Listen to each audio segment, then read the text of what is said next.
This week, I flew to New York's JFK Airport aboard Global Airlines. I did champagne slammers with James Asquith, met my all-time travel heroes, Cara and Nate, and took in the delights of this awesome Super Jumbo.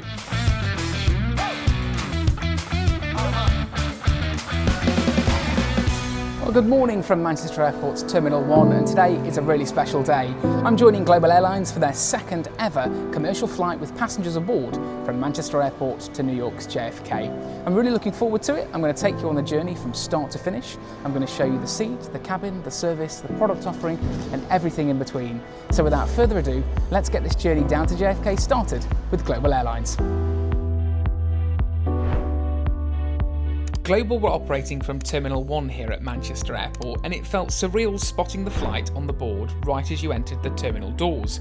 The Global staff were working desks 39 to 45, all dressed up in the brand's colours. I'm flying Global Traveller today, that's economy for us ordinary folk, though business and first class had their own dedicated check-in desks too. Complimentary cupcakes were on offer, along with a chance to take a glam Manchester inaugural photo. And yes, of course I got one. How could I possibly say no?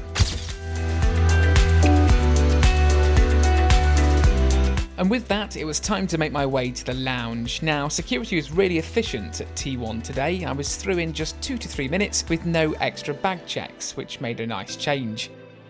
For context, Manchester Airport's Terminal 1 was officially opened in 1962 by the then Duke of Edinburgh, and later saw a major refurb in 2007. The same year, the runway markings changed from 0624 to 0523 due to shifts in the Earth's magnetic field. Also, this art advert installation from Sixt is a centrepiece at T1 at the moment. Pretty cool if you ask me.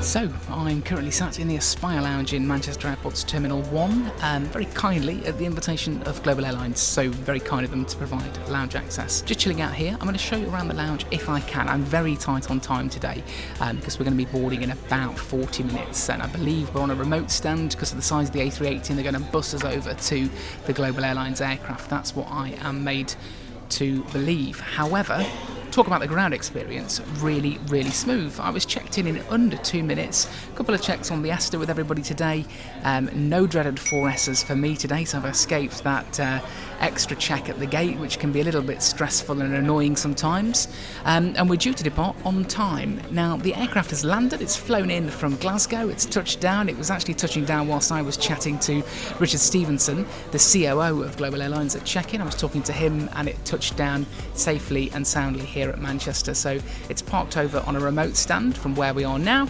and we can see it in all its glory. But the ground experience has been super smooth, super easy, no complaints at all, and I really can't wait to get on board this Global Airlines A380. It was breakfast time in the lounge with offerings of yogurts, fruits and cereals, as well as the usual English breakfast items, not to mention the popular pancake machine making a reappearance on my channel. There was a full bar, soft drinks machine and juice iPad. Wait a minute, is that Cara and Nate? So, sat in the Aspire Lounge here at Manchester Airport's Terminal 1, and who walks in? Cara and Nate, two of my all-time, I went sort of super fanboyish, but two of my all-time favourite YouTubers. So good to meet them, and we're going to try and catch up on the plane if chance allows later on, but they were so lovely, and they were fundamental really with me getting into my own YouTube channel and my own sort of travel adventure, so a big thanks to them. They're enjoying the lounge at the moment and doing their own content for this flight, so it was really lovely to meet them. Now, I want to talk about this because the inaugural flight from Glasgow to New York, there was quite a lot of YouTubers on that flight who filmed it, and there was a lot of varying opinions, some saying it was poor, some saying it was good, some saying it was somewhere in the middle. But I asked this question, and I've repeatedly asked it all morning to lots of people I've spoke to on this flight who were checking in, and members of the airline, the company, etc., is how often do we fly major legacy carriers with hundreds of aircraft, massive fleets, massively well established within the industry, and things aren't quite right or things don't go according to plan? Do you still fly them again in the future? And the answer, obviously, 99% of the times, unless they do something really bad, is yes. So I'm coming here today with a massively open mind, see what Global Airlines offers, and feedback, and show you guys what the experience is, and if it mirrors the experience of what the people have said, I will be totally honest about that. I'm not here for anybody other than myself. This is a full revenue ticket. I've paid for this trip myself. So we'll see what happens. And as I speak, the gates are on the board now, 20D. We're going to be going to the gate shortly. Now, everybody sort of stood up and went to leave. Fortunately, Global Airlines have got some lovely staff here who are going to tell us when we can go down to the gate, just so we're not waiting. That is a real relief, because we all know some of these airlines that do the gate dash, where they get you to the gate and you just sit there waiting for 30 minutes. So that's really nice. Not too sure if that going forward that would be a regular thing, that Global Airlines has staff in lounges all over the world, but nonetheless, it's really nice that that's happened today.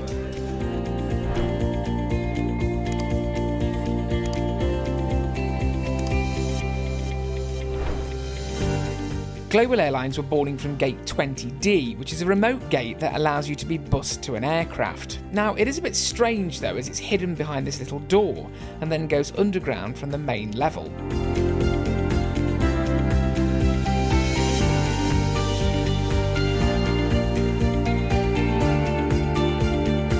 But no sooner had I arrived, it was time to board, and as I did, my boarding pass double beeped with the words "seating issue."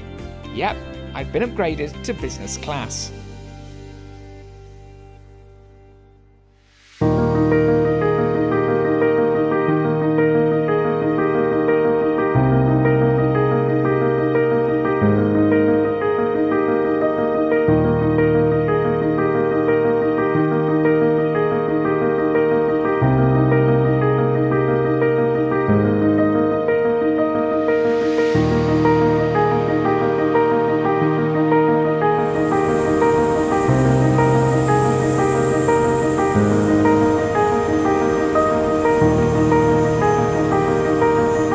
It's fair to say I never thought I'd be standing here, and this is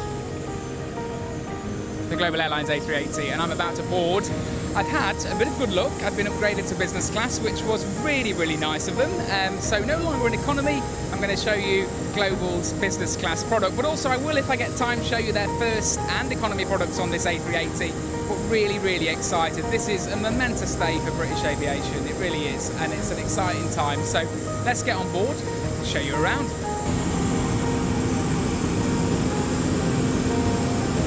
Not flown the 380 in a while, and you forget just how big it is. It's a huge, huge aircraft, and boarding it from a bus is a real treat. It really is cool, because normally it's an air bridge, so we're getting all the treats today on board this A380 over to New York with Global. The aircraft was being operated by Highfly, and I got a very, very warm welcome from Roberto, who exuded class and charm.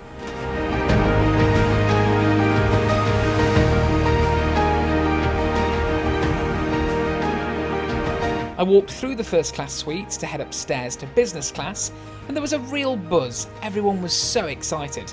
Over to Cara to sum the feeling up.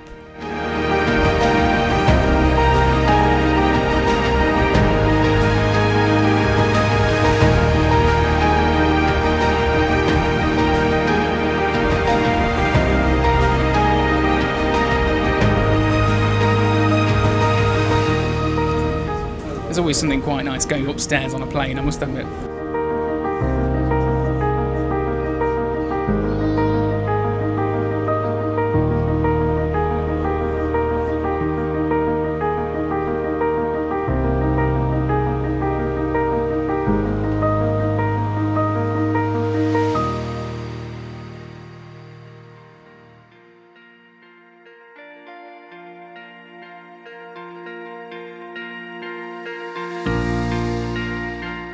And well, here was home for the next 6.5 hours. Seat 22A on the upper deck. I had an entire overhead locker to myself, and the one in front too. There was also additional storage to the left of my seat, owing to the curvature of the A380 body. There was a remote for the IFE, as well as a USB-A charger and headphone point. None of these worked though, but there was an alternative solution. More on that later. To the right of my seat was a standard universal charging point, and a touch-activated lamp that lit up in different colours. Above this was more storage for magazines and literature, and behind my seat was a movable reading lamp. To the bottom right of my seat was a further storage compartment housing the 9H Global safety card. The seat donned a leather armrest, which was wide and comfortable, a fabric embroidered headrest, and a footwell with Yes, a lot of space. Finally, the table was brown oak in colour and folded out from the right of the seat. So we're all aboard, and that upgrade cleared, so I'm now sat in business class on the upper deck with a wonderful view of the A380 wing, and you do forget the size of this aircraft when you don't fly it from time to time. It's been quite some time I flew a A380, but as we speak, safety demonstration is about to start, so I've got a dash because I shall give it my full attention, and I'll see you in a short while for this full tour of this Global Airlines second commercial flight from Manchester Airport to New York's JFK. Captain speaking, my name is João Domingues and I'm today in the cockpit with Captain Pedro. The cabin is responsible, Mr. José Gois. On behalf of Global and IFE, I would like to welcome on board on our A380 Flight 382, destination New York Kennedy. Flight time for today is 6 hours and 30 minutes. We expect a smooth ride. Nevertheless, I'll kindly ask you to keep your seatbelts fastened all the times whenever you're seated. Before we arrive in Kennedy, we'll come back with more information. For the time being, sit back, relax and enjoy the flight. Thank you very much.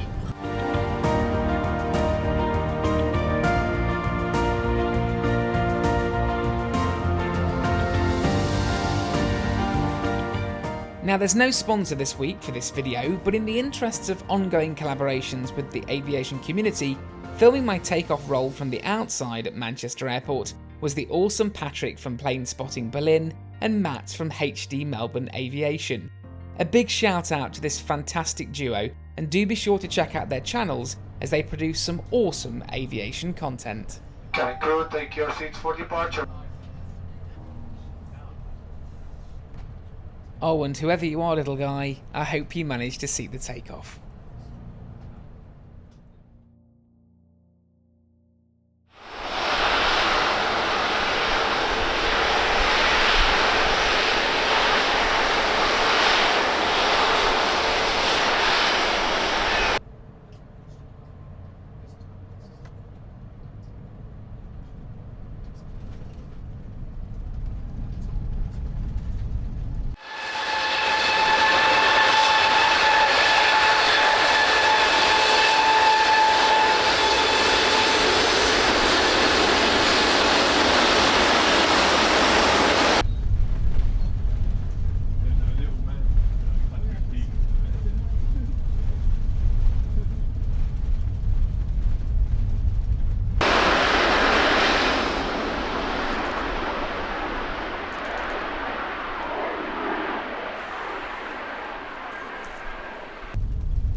Well, we are climbing as we speak up from Manchester into the clouds, and it's a beautiful day. As we took off, it was a little bit bumpy, a little bit grey out there, but the moment you get through those clouds, it's always lovely and sunny. And I'm sat on the upper deck, as you very well know, and it's very quiet, very peaceful up here. No qualms at all. In fact, if you had your eyes closed, you probably wouldn't have even known you'd taken off. It was that quiet and that smooth. So just waiting for the service to start now. The crew have got out of their seats and are milling around in the galley. So I'm going to put this seat through its paces, keep feeding back, show you the food, the dining, the toilets, everything on board, and give you that full comprehensive review of Global Airlines' second flight. But so far, from getting to the airport and getting to this point, it's been a really, really pleasant experience, and there's been no negatives at all, so it's really nice to see.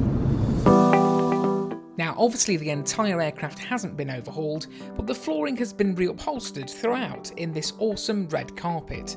A certificate and note from James were presented, along with this leather amenity kit from luxury Italian brand Bricks. This contained a variety of items, including a global branded blackout eye mask, a pair of soft black socks, a dental kit, a pair of earplugs, and a small global ballpoint pen. A few minutes later, a menu appeared for our food choices. Now, as it had been upgraded on a complimentary basis owing to the space available, the airline was serving the global traveller menu in the small cabin I was in. Even so, the menu offering did not remotely resemble anything I've seen in economy before. So meal service was served pretty quickly on this flight. Actually, we were about 25 minutes in, and the food was served. And James Asquith wasn't lying when he said that catering was going to be much, much better on global flights, because that is hands down the best meal I've ever had on a flight. So what I've had today is the global traveller meal, and it was a herbs and chicken Valentine with potatoes and vegetables. Super delicious, really, really nice. Starter was a caprese salad, tomatoes, yellow and red tomatoes, basil leaves, bocconcini mozzarella, also knockout, and that came with bread, butter, olive oil, balsamic vinegar, and then a lemon tart with lavender and meringue. Absolutely knockout cuisine, really, really good, piping hot, and the chicken was delicious. Zero complaints. So as a boy who loves his food, I'm quite a happy chappy. Now sat having a lovely can of beer. This is Rosa Blanca. It's a Mallorcan beer, really, really nice. So no complaints on the catering front. James has certainly lived up to his promise when he said that catering was going to be tenfold better on Global Airlines. And if this is the standard that they're setting now, and if that standard continues into the future, then I think Global Airlines are going to be renowned for their catering for sure, because they've not scrimped at all today. It's been a thoroughly delicious meal. Now, you might have remembered on boarding that I pointed out that the IFE screens weren't operational on this flight. Well, for now, all entertainment is accessed through the dedicated platform, the Global Times. Here you can scan the code, connect, enter your details, and the platform unlocks. You have access to a real-time moving map, a plethora of films from latest releases to old classics, a selection of games, and a very extensive music catalogue. Now, is it ideal that the IFE isn't working? I mean, in all honesty, it didn't bother me personally, as I scarcely watch films on planes, although I appreciate this is a big part of other people's journeys. At least Global put in place something reliable in the meantime that was easy to use. So as I let my dinner go down, I was staring out the window wondering if the big boss downstairs was just as happy as Well, I suppose it's not every day you get to sit with the CEO of an airline. Here we are. You know, lovely to meet you. It You really too. is. It's been an awesome journey. How are you feeling? I suppose that's the first question. Yeah, I don't know. Is the Yeah. honest answer. There's a lot of emotions. It's kind of been a lot of progression of we'd never be here to now kind of the narrative changes to what comes next, what improves next, which we know, but there's a lot of emotions. Everyone's worked their absolute, can I swear? You can swear. They've worked their arses off. I wouldn't call that swearing. No, I can get worse. That's we level can one. go gutter if you want. We really can. There's my monetisation just gone down the pan. All right, here we go. No, I'm joking. People have put their heart and soul into this, and I think that from just putting this plane in the sky safely, reliably is just like massive in itself. And I think that the main thing, like the soft product, you've seen, I guess, hopefully a lot of it on board. The stuff we can control, we're really, really proud of. And it's a journey to get to the next bit. So I don't know, there's been a lot of questions over the last couple of years, living under the microscope of what we're doing. You don't say one thing, people think that you don't know what you're talking about. You say something and you don't do it, people say you failed, so it's difficult. And I said to Richard a minute ago, one of the things, and I've lived in LA, I've lived here in the UK, one of the things about being in Britain is there's a lot of cynicism sometimes, and everyone loves the underdog story until you start to make waves. So have you felt a bit of, veracity from your competition, or have you not heard from anything about, you've just gone along and ignored it all? From the competition, not in the slightest. Okay. They have been amazing across the board, from Delta to Emirates to Etihad. They have all been so helpful, and anyone that's worked in aviation has all been congratulatory, knows what we've done is pretty incredible. Like, no one's ever put an A380 back in the sky again. It's more from people that sit in their parents' basements and commentate on it that are the ones that have a big opinion. The YouTubers. Yeah, didn't say that. I said it. There are some great YouTubers. There are some that basically see the last 5% of the product. I call it the story of the bread roll. Yeah. You've got that in front of you. How does it get there? Oh, it's not warm enough, or it's too hard, or whatever. The stuff that goes into you flying safely in this sense is, I look at every part of this plane and I hate it. Hate it and love it, because I'm like, you were an invoice, you were something that needed repairing. Every single part of you is a problem. Even like the dots on the front of the wings. I don't know if you noticed that. Yeah. Right, that's from a previous hailstorm, not when we had the plane, but it wasn't reported before, and so we had to fix it. Yeah. And we did, we went above and beyond in heavy maintenance, to do everything to make sure that this was the safest aircraft to fly on. So, that's not interesting for people to talk about, though. No, but it is, because it is really important, and the regulatory stuff nobody sees. I mean, I'm ex-crew, I don't know massive amounts about aviation regulatory stuff, but it's a big part, and it's also probably one of the most expensive parts that you don't get any tangible product for. Often it's a few PDFs, signature on, and that's a massive amount of money, isn't it? So yeah, you got to make a lot of people happy and do the right things, and the barriers to entry are huge. And I never realised it, right? When we first started this, and day one it was like, wow, that's great, you bought an A380. Day two, you start getting people trying to pre-predict what you're doing. And I don't mean to sound arrogant saying this, but no one that commentates on aviation has ever done it. If people were previous high-level management or CEOs of airlines or owned aircraft, they don't sit on LinkedIn or Instagram commenting or YouTube. Probably just off living a quiet life somewhere. Yeah. And imagine watching a sports show and the halftime show of pundits commentating on the players had never played that sport before. Yeah. And that's kind of what it is, and it's nuts, because there's nothing like it where people get access to the nice seats, the pointy end of a plane on miles, whatever it might be, and so think that they can talk about what it is. But 90% of that main stuff, the safety, etc., is totally discounted, which is why within the industry, from the OEMs, from Airbus, from airlines that have given us massive support, they've been really, really helpful and supportive. And I think we have seen it to an extent, like, even if we can just improve how people want to think about what it is and do nothing else, I guess that's the dream in some ways. So I know you're a very busy man. One last question. So it was always like, this airline's never going to work, you're doomed to fail, you're never going to get off the ground. What criticism comes now, and keeping it light, because I'm not really bothered about the negative stuff, but what criticism comes now because you've got an airline, you've got off the ground, you've got fare paying passengers on board? Is there any more criticism, or is that stopped now? No, it will continue forever. That's the unfortunate thing of it. I mean, you look at good airlines, really good airlines on your online review websites, and it's all negative. It always will be. That's the sad thing about the industry. It's all, no one's going to turn around and be like, had a good flight, great, thank you, everything I expected. It's always like, you lost my baggage, you did that. And actually, it's very rarely the airline that loses the baggage anyway. And then you have like an airport on strike and they blame the airline, where it's not the airline, it's the airport, another way round. So it's, people don't understand this industry. People that think they do very, very rarely understand it, and I didn't understand it myself. The amount me and my team have learned through this period has been astronomical. Well, you've got a smile on your face, so. I do, but it's, I've never seen anything like it, honestly. And honestly, after these flights, I will never talk about naysayers again, because they're wrong. They've been proven wrong. And if they find another angle, then I think they should be embarrassed. I really do. So it's the last time there. Do we work? Do we fail? Who knows? We'll see where things go. I just don't know. All I know is we put hard work into it and keep trying to build and grow from here. Just don't turn it into a spa, please. Next week, we'll see what services are on offer. Yeah, we'll park it somewhere and turn it into a spa.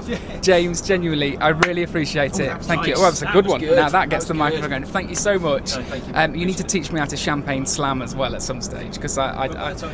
I've got no idea what I'm doing. Should we do one? Do you mind? Let's do it. Let's get Roberto. Let's over. do it. Let's There do we it. go. And then the legend that is Roberto brings in 2 glasses of Laurent Perrier Grand Siècle. And yes, that is the realisation sinking in my face that I've challenged James Asquith to slammer time.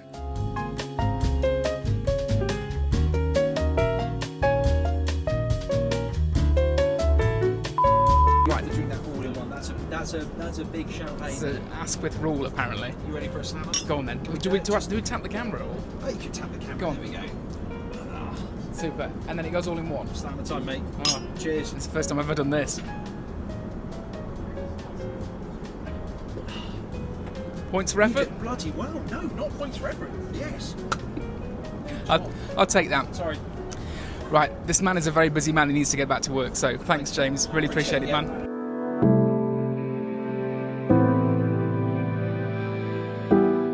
I thought now was a good time to give you a quick tour of the first class suite. It's fully enclosed with 3 windows at each seat. There's a wide seat and a leather banquette at the end of the suite. You'll find fresh flowers, red carpets, plenty of storage, and a real sense of privacy. I got a sneak peek at Cara's lovely starter, yes, cue the food envy, before checking out the first class menu and the Bricks amenity kits, both of which were absolutely stunning. First class also includes slippers and cream Global Airlines pyjamas, complete with embroidery. This really is a lovely space.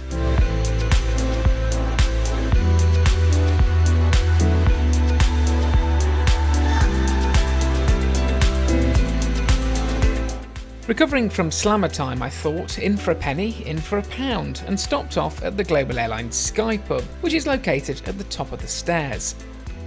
It was naturally very busy with a show-stopping collection of wines, champagnes, spirits and beers. There were also snacks including popcorn, crisps and olives. Every detail was spot on.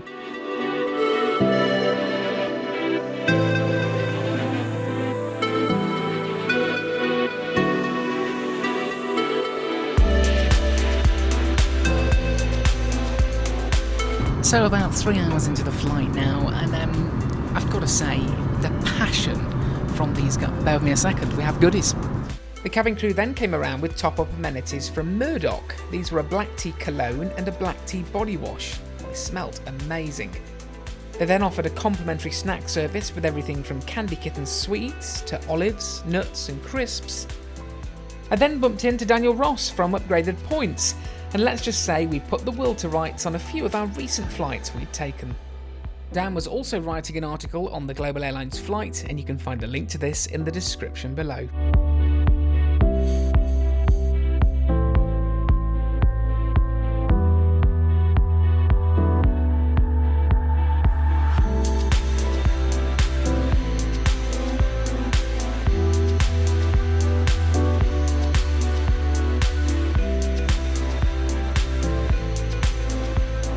It was then time for a quick toilet check, and they were incredibly clean. They had a white and red rose in a vase near the sink, and lovely hand soap and cream from Margaret Dabbs.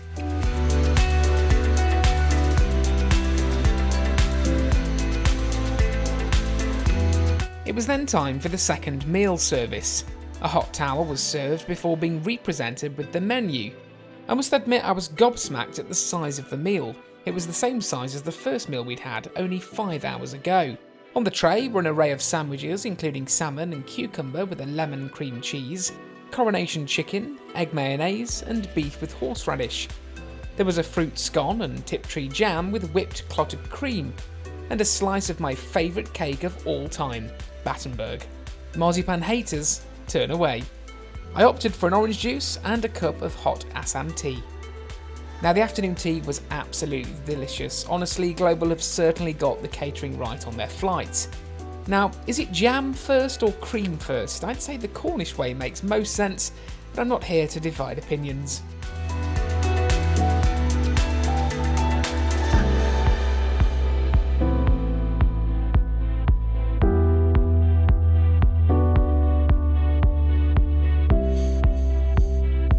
Well, we've started our descent into JFK now, and not too long before we're on the ground. Apparently there's a couple of people filming our arrival. There was certainly lots of Manchester filming our departure. It was quite surreal, really, as we sailed down the runway, seeing hundreds of people on the bank filming our takeoff roll. But this has been a really lovely experience. It's been so nice to be aboard this second ever Global Airlines flight. There's not much to say other than I've had a blast. I've been so well fed, and I've drunk so much champagne. James Asquith, you're a terribly bad influence. I've met Cara and Nate, my all-time travel heroes. I also got to meet Dan as well, another travel hero. It's just been a whirlwind of a day, and I've enjoyed every second on this flight. It's been real fun. So, sadly, all good things must come to an end. So, without further ado, I'm going to get my seatbelt on, chill out, film the landing as always, and I'll see you in the next one.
As the wheels kissed the runway at JFK, our flight came to an end. I sat there quietly, not just thinking about where we'd been, but about what today really meant. This wasn't just another flight, this was the start of a dream, years in the making. James didn't just launch an airline today, he launched an idea, a belief that flying could be more human, more joyful, more meaningful. In an industry dominated by legacy and logic, he asks the simplest, boldest question: why can't it succeed? Of course there are no guarantees. This is aviation. It's tough, relentless, and often unforgiving. But sometimes, just sometimes, a spark of something different breaks through the clouds. And even if the road ahead is steep, what James and his team have already done is remarkable. They all dared to try. So here's to James and the wider Global Airlines team, to the risk takers, the dream chasers, and the ones who dare to believe in something better. I wish them every last ounce of bloody good luck in the world, and whatever happens next, this moment mattered, and it always will.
So I jump on the bus, and look, it was a big surprise because she bought me some pyjamas. You can hold them, you can model them for me. So I'm actually wearing them off the plane right now, because why not? They're branded Global Airlines, very soft, and the hood has a zipper that goes all the way up. We saw the zipper earlier. The zipper was well, it's sort of horror filmy, wasn't it? But it was It's good. a little creepy, but it's a vibe. It's a vibe. And also we got these awesome Amenity kits. Cara and Nate are the best. If you haven't subscribed, I'm very mad with you. I'm very happy to be the newest subscriber of James's channel. Honestly, I one of the never thought coolest, she'd say that ever. best vibes of any airplane reviewer I've ever met. Seriously. Now that's going on a jumper. Yeah.